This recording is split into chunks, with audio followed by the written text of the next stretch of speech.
السلام علیکم ورحمۃ اللہ وبرکاتہ۔ الحمد للہ رب العالمین، والصلاة والسلام على سید المرسلین وعلى آلہ واصحابہ اجمعین، اما بعد فقد قال اللہ تعالی فی القرآن المجید والفرقان الحمید: اعوذ باللہ من الشیطان الرجیم، بسم اللہ الرحمن الرحیم۔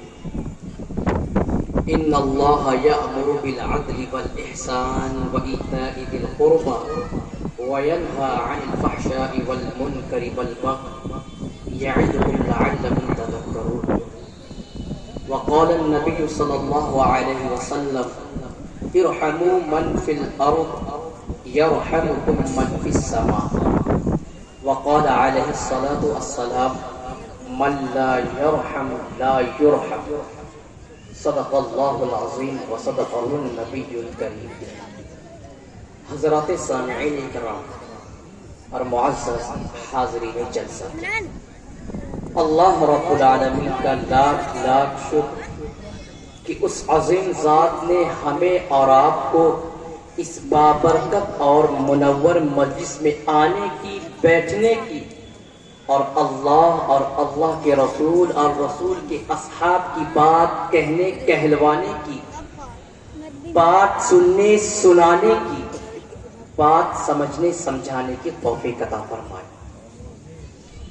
آج میں آپ حضرات کے سامنے حضرت مولانا الحاج حسنین احمد صدیقی صاحب مدظر الجعلی کے حکم سے حاضر ہوا ہوں۔ چونکہ گلے میں تھوڑی خراش ہے، گلا بیٹھا ہوا ہے، اس لیے لمبی گفتگو نہ کر کے مختصر در مختصر گفتگو آپ حضرات کے سامنے بیان کروں گا۔ میں نے آپ حضرات کے سامنے قرآن کریم کی ایک آیت کی تلاوت کی۔ اس آیت کریمہ میں اللہ رب العالمین نے پورے اسلام کے نچوڑ دیا، پوری اسلام کی تعلیمات کو بیان کر دیا کہ اگر صحیح معنی میں اگر انسان اس آیت کی تلاوت کر لے، آیت کو سمجھ لے، آیت کے اوپر عمل کر لے، تو ایک ناقص انسان کامل انسان ہو جائے گا۔ اس آیت کریمہ میں اللہ رب العالمین نے دو چیزوں کو بیان کیا، نمبر ایک امر اور نمبر دو نہیں۔ امر کی تعریف یوں ہے کہ کسی کو کسی چیز کا حکم دینا، اور نہیں کی تعریف یہ ہے کہ کسی کو کسی چیز سے روکنا۔ تو اللہ رب العالمین نے اس آیت کریمہ میں ہمیں کچھ چیزوں کا حکم دیا اور ہمیں کچھ چیزوں سے روکا۔ تو اللہ رب العالمین نے اس آیت کریمہ میں امر کے ذریعے ہمیں تین چیزوں کا حکم دیا اور تین چیزوں سے روکا۔ اس آیت کریمہ کا ترجمہ ہے کہ بے شک اللہ رب العالمین تمہیں عدل کا، احسان کا اور صلہ رحمی کا حکم دیتے ہیں، اور اللہ تمہیں فحش کاموں سے، برے کاموں سے اور ظلم و زیادتی سے روکتے ہیں۔ اللہ رب العالمین اپنے قرآن کی آیتوں کے ذریعے نصیحت کرتے ہیں، کاش تو ان نصیحتوں پر عمل ہو۔ اللہ رب العالمین ہمیں پہلے حکم دیتے ہیں عدل کا۔ عدل کے معنی آتے ہیں انصاف کے۔ ہمیں انصاف دو طریقے سے کرنا ہے، ایک تو اپنی ذات کے ساتھ انصاف کرنا ہے، اپنے جسم کو، اپنی ذات کو ہر اس شے سے بچانا ہے جس میں ہماری جسمانی اور روحانی ہلاکت۔ اور دوسرا عدل یہ ہے کہ جب ہمارے پاس کوئی معاملہ آ جائے تو ہمیں انصاف اور حق کے ساتھ فیصلہ کرنا ہے۔ اللہ رب العالمین نے ہمیں احسان کا حکم دیا۔ ایک احسان تو یہ ہے کہ اپنی ذات کو، اپنی کردار کو لوگوں کے لیے اچھا کر دیا جائے، اور ایک احسان وہ ہے جسے ہم نے حدیث جبرائیل میں بارہا پڑھا۔ اللہ کے نبی صلی اللہ علیہ وسلم ارشاد فرماتے ہیں کہ تم اللہ کی اس طریقے سے عبادت کرو گویا کہ تم اللہ کو دیکھ رہے ہو۔ اور اگر تمہارے اندر یہ کیفیت نہ پیدا ہو سکے تو کم از کم یہ تصور کر لو کہ تم اللہ کی عبادت کر رہے اور اللہ تمہیں دیکھ رہا۔ اس آیت کریمہ کے بعد میں مختصر شان نزول کے اعتبار سے دو چیزوں کو بیان کرنا چاہتا ہوں۔ اس آیت کریمہ میں اللہ نے کیا لذت رکھی۔ حضرت اقسم بن صفی جو حضور صلی اللہ علیہ وسلم کے زمانے کے ایک قبیلے کی سردار تھے، عقل مند سردار تھے، لیڈر تھے اپنے قوم کی، جب ان تک یہ بات پہنچی کہ ان کے قبیلے کی طرف ایک نبی مبعوث ہوا ہے اور اپنی مذہب کی دعوت دیتا ہے، اپنی شریعت کی دعوت دیتا ہے، تو حضرت اقسم بن صفی نے میٹنگ بنائی اور لوگوں کو اکٹھا کیا اور لوگوں سے کہا کہ میری قوم کے لوگوں، میں نے سنا ہے کہ ایک نبی مبعوث ہوا ہے، وہ حق کی دعوت دیتا ہے، میرا جی چاہتا ہے کہ میں اس نبی کے پاس جاؤں اور اس کے مذہب کو سمجھوں۔ تو لوگوں نے، ان کی قوم نے کہا کہ آپ ہمارے قوم کے سردار ہیں، آپ ہمارے لیڈر ہیں، آپ کا جانا مناسب نہیں، لہذا آپ دو شخص کو منتخب کر کے نبی کے پاس بھیج دیجیے۔ میٹنگ اس بات پر مکمل ہوتی ہے کہ دو قاصد نبی کے پاس جائے گا اور جائزہ اور تفتیش اور تحقیق کرے گا۔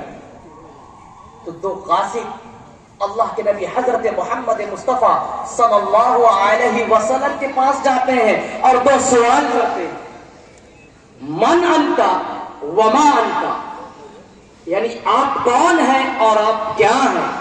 تو نبی پاک صلی اللہ علیہ وسلم جواب دیتے ہیں، میں محمد بن عبداللہ اور میں اللہ کا بندہ ہوں۔ اس کے بعد آپ صلی اللہ علیہ وسلم قرآن پاک کی آیت کی تلاوت فرماتے ہیں، ان اللہ یأمر بالعدل والاحسان وایتاء ذی القربى وینہی عن الفحشاء والمنکر والبغی یعظکم لعلکم تذکرون۔ ان دو قاصد دوبارہ کہتے ہیں کہ اے نبی جی، آپ اس آیت کریمہ کو ایک بار اور تلاوت کر دیجئے، ہمیں تھوڑی اور لذت دے دیجئے۔ نبی پاک صلی اللہ علیہ وسلم دوبارہ اس آیت کی تلاوت فرماتے ہیں، یہاں تک کہ ان دو قاصدوں کو قرآن کی یہ آیت زبانی یاد ہو جاتی ہے۔ اس کے بعد وہ قاصد اپنے قبیلے جاتے ہیں، میٹنگ بلاتے ہیں، لوگوں کو بتاتے ہیں کہ ہم نے نبی پاک صلی اللہ علیہ وسلم سے دو چیزوں کا سوال کیا، من انتا وما انتا۔ پہلے سوال کے ذریعے ہم نے ان کے نسب کو جاننا چاہا، ان کے خاندان کو جاننا چاہا، لیکن قربان جاؤ اس نبی پر جس نے اپنا نسب اپنے والد تک ہی محدود رکھا۔ لیکن جب ہم نے تحقیق کی، لوگوں سے پتہ کیا، تو پتہ چلا کہ محمد صلی اللہ علیہ وسلم اعلیٰ خاندان سے تعلق رکھتے ہیں، شریف خاندان سے تعلق رکھتے ہیں۔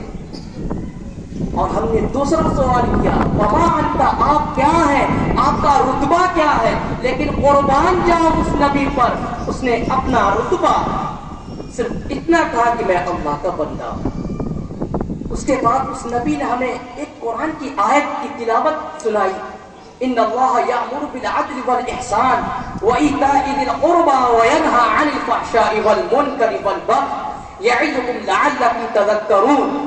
یہ آیت اس نبی نے ہمیں سنائی تو ان کی قوم کے لیڈر سردار حضرت اقسم بن صفی جیسے ہی اس آیت کریمہ کو سنتے ہیں لرز جاتے ہیں اور ببانگے ڈول بولتے ہیں کہ اے میرے قوم کے لوگ، اس آیت کو سننے کے بعد معلوم ہوتا ہے کہ وہ نبی سچے نبی ہے، وہ مکارم اخلاق کی ہدایت کرتے ہیں اور برے اور رذیل کاموں سے روکتے ہیں۔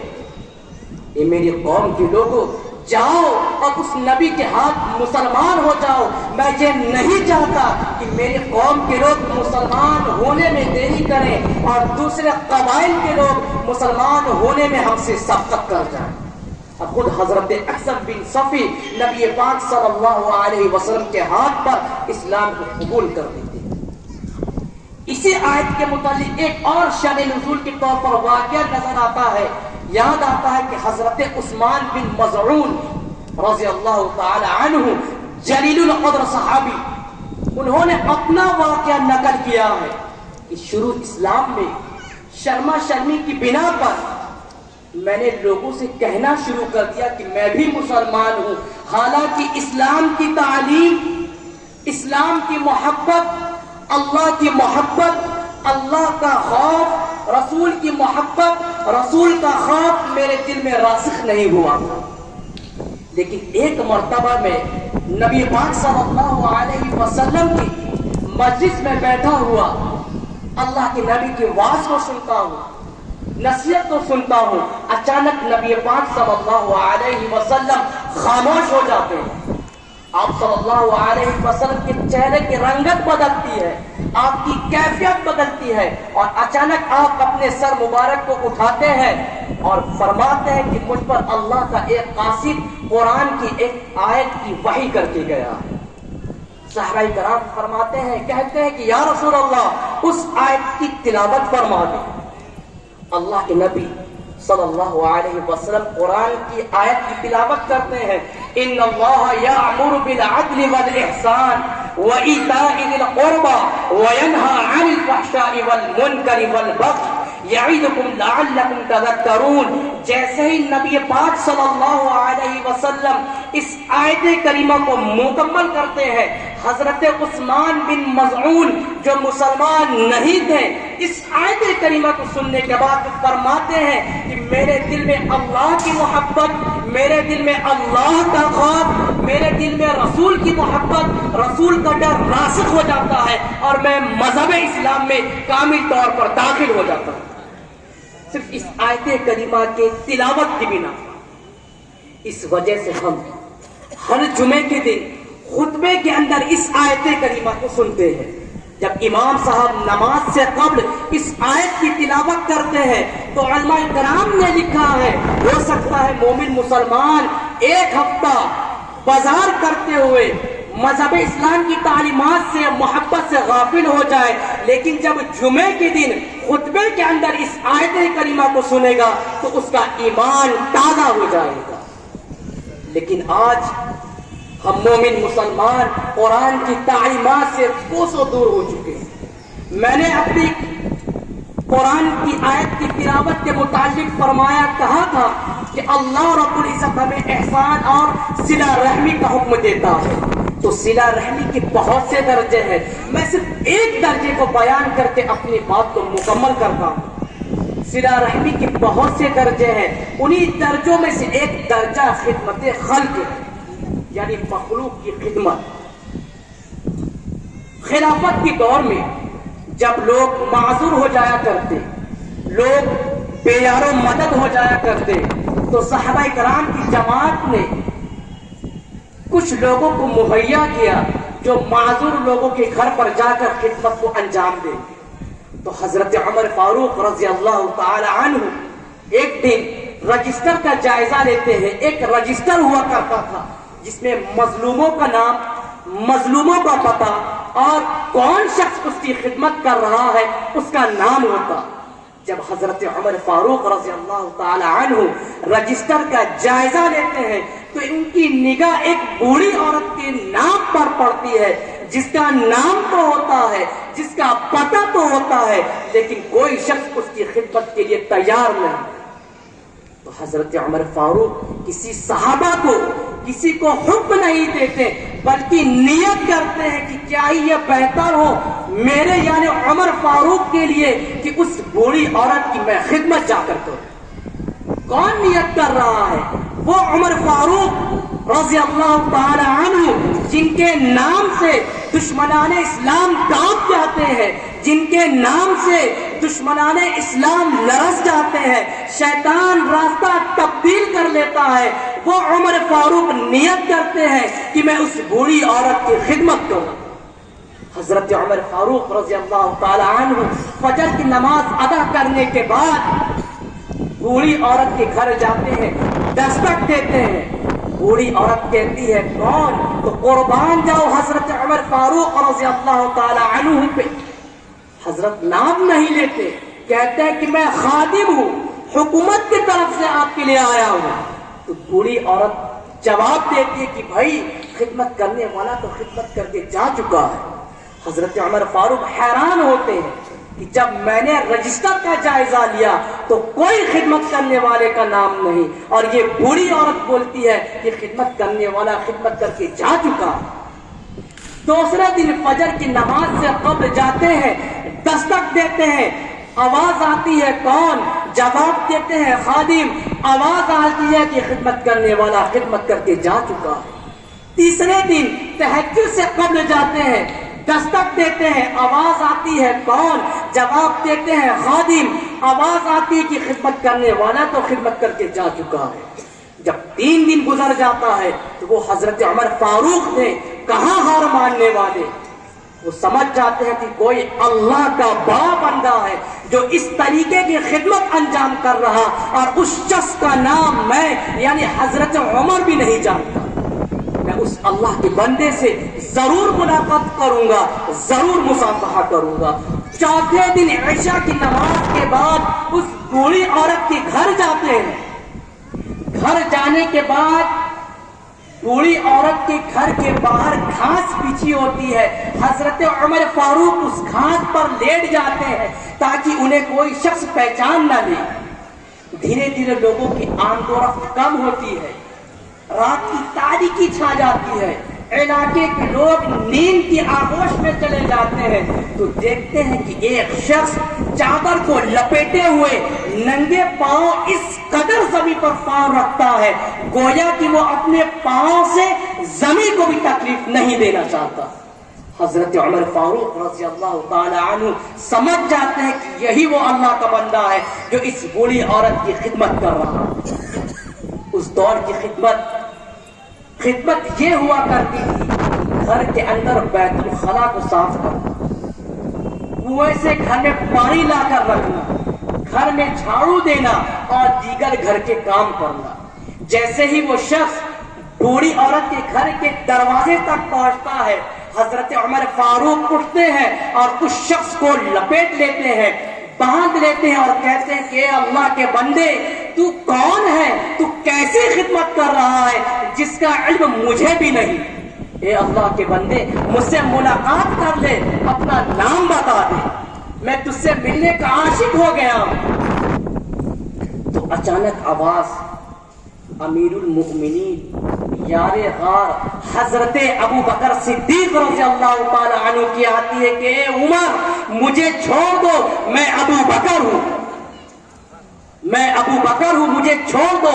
حضرت عمر فاروق رضی اللہ تعالی عنہ گھبرا جاتے ہیں، اپنے قدم کو پار کرتے ہیں، دور کرتے ہیں اور فرماتے ہیں کہ امیر المؤمنین آپ اس قدر کی خدمت انجام دیتے ہیں، اور یقیناً ایسی خدمت آپ جیسا شخص ہی انجام دے سکتا ہے۔ عمر کی یہ اوقات نہیں کہ اس طریقے کی خدمت کو انجام دے سکے جس طریقے کی خدمت آپ کر رہے ہیں۔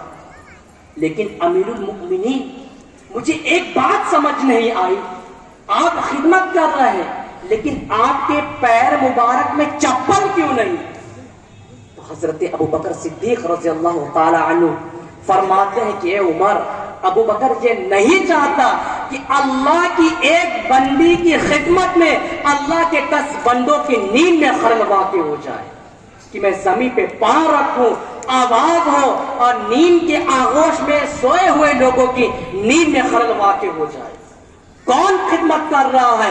وہ ابو بکر جو تمام نبیوں کے بعد سب سے افضل بشر ہے، تمام صحابہ کرام کی جماعت، آج انسانوں کی جماعت، امتی کی جماعت اللہ کو راضی کرنے کے لیے ہمہ وقت تیار ہے، لیکن اللہ رب العالمین نے اپنے حبیب حضرت محمد مصطفیٰ صلی اللہ علیہ وسلم سے کہا کہ جائیے اور اپنے یار ابو بکر سے کہہ دیجئے کہ وہ اپنے رب سے راضی تو ہے۔ صحابہ کرام کی جماعت اللہ کو راضی کرنا چاہتی ہے، اور اللہ رب العالمین آپ صلی اللہ علیہ وسلم سے کہتے ہیں کہ جائیے اور اپنے یار سے کہہ دیجئے کہ وہ اپنے رب سے راضی تو ہے۔ جب یہ اللہ کے نبی نے حضرت ابو بکر صدیق رضی اللہ تعالی عنہ کو بتلایا تو حضرت ابو بکر صدیق رضی اللہ تعالی عنہ رونے لگے اور کہا کہ یا رسول اللہ اپنے پروردگار سے کہہ دیجئے کہ میں اپنے رب سے راضی ہوں۔ وہ ابو بکر جس کے بارے میں نبی پاک صلی اللہ علیہ وسلم نے کہا تھا کہ میں نے تمام لوگوں کا حق دنیا میں ادا کر دیا لیکن ابو بکر کا حق میں کل قیامت کے دن ادا کروں۔ ابو بکر وہ ہے جن کے لیے کل قیامت کے دن تمام جنت کے دروازے صدا لگائیں گے، آواز دیں گے کہ ابو بکر مجھ میں داخل ہو جا۔ اور وہ اتنی بڑی شخصیت ایک خدمت کو انجام دے رہی، اور آج ہم مومن مسلمان خدمت کو بڑی ہی حقارت کی نگاہ سے دیکھتے ہیں۔ یہ تھی صحابہ کرام کا اخلاق، ان کا کردار، لیکن آج ہم مومن مسلمان ان اخلاق سے دور ہو چکے ہیں، ان کردار سے دور ہو چکے ہیں۔ اس کی وجہ صرف اتنی ہے کہ آج ہم نے قرآن کو چھوڑ دیا، رسول کی تعلیم کو، رسول کی سنت کو چھوڑ دیا۔ تو میں انہی چند باتوں پر اپنی تقریر کو مکمل کرتا ہوں، اور آپ حضرات سے دعا چاہتا ہوں کہ اگر مجھے کہنے میں کوئی غلطی نظر آ گئی ہو آپ کو تو مجھے معاف فرمائیے گا، اور اللہ رب العالمین ہمیں اور آپ کو کہنے اور سننے سے زیادہ عمل کی توفیق عطا فرمائے۔ وآخر دعوانا الحمدللہ رب العالمین۔ السلام علیکم ورحمۃ اللہ وبرکاتہ۔